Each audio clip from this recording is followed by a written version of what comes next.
नमस्कार मित्रों, आज मैं आपके समक्ष एक नए वीडियो के साथ उपस्थित हूँ। आज जो मेरा वीडियो है वो वेदांग से संबंधित है। जैसा कि आपको पता है कि वेदांग एक महत्वपूर्ण टॉपिक है जो कि टीजीटी पीजीटी नेट के परीक्षाओं में धूमधाम से पूछा जाता है और लगभग प्रश्न इससे बनते ही बनते हैं।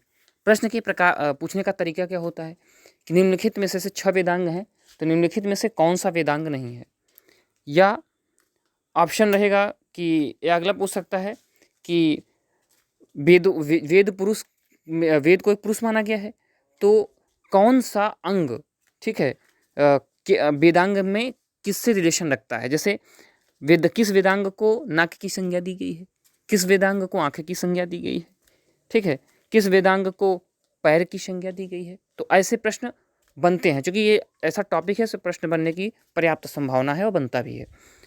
तो चलिए देखेंगे। वेदांग 6 माने गए हैं, जैसा कि आप देख रहे होंगे स्लाइड में। 6 वेदांग हैं आपके: शिक्षा, व्याकरण, छंद, निरुक्त, ज्योतिष और कल्प। ठीक है, एक श्लोक है: शिक्षा व्याकरणम छंदो निरुक्तम ज्योतिषम तथा कल्पश्चेति षडंगानि वेदस्याहुर मनीषिणः। मतलब मनीषी लोग इन 6 को कहते हैं वेदांग: शिक्षा, व्याकरण, छंद, निरुक्त, ज्योतिष। ये वेदांग सामान्यतः सूत्र शैली में लिखे गए हैं। ये प्रश्न बन सकता है टीजीटी पीजीटी ऑन एग्जाम में, ठीक है, कि वेदांग किस शैली में लिखे गए हैं। तुरंत उत्तर आपके दिमाग में आना चाहिए सूत्र शैली में। वैदिक कर्मकांड, विनियोग एवं यज्ञ विधियात के नियम बहुत विस्तृत और व्यापक थे, अतः संक्षेप में स्मरणार्थ सूत्र शैली को अपनाया गया। सूत्र शैली शॉर्टकट के लिए अपनाई जाती है। जैसे कहते हैं ना कि मुहावरा जो हिंदी में काम करता है, वही एक शैली यहाँ काम करती है संस्कृत में, सूत्र शैली। पाणिनि शिक्षा में वेद पुरुष के 6 अंगों के रूप में वेदांग का वर्णन है। वेद को एक पुरुष मान लिया गया है। छंद वेद पुरुष के पैर हैं, कल्प हाथ हैं। ठीक है, छंद क्या है? पैर। ध्यान रखिएगा, यही इंपॉर्टेंट चीज़ है। पैर, छंद वेद पुरुष के पैर हैं, छंद पैर हैं। मान लीजिए वेद एक आदमी हो गया, तो उसका पैर क्या है? छंद। ठीक है, कल्प हाथ हैं। वेद के हाथ क्या हैं? कल्प हैं। ज्योतिष वेद का नेत्र है, आँख है, ठीक है, जिसके माध्यम से आप चीज़ों को देखते हैं।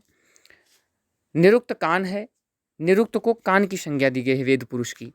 और शिक्षा को नासिका कहा गया है, सूंघने का कार्य होता है। और व्याकरण को मुख कहा गया है। पाणिनि शिक्षा में इसके लिए एक श्लोक है, इसको आप रट लेते हैं या इसको याद कर लेते हैं, स्मरण में रखते हैं, तो आपका काम आसान हो जाएगा।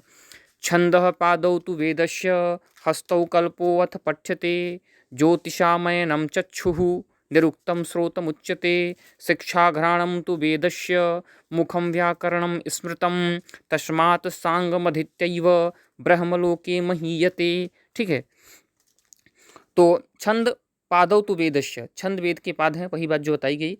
हस्तौ कल्पो अथ पठ्यते, और हस्त हाथों को कल्प पढ़ा जाना चाहिए।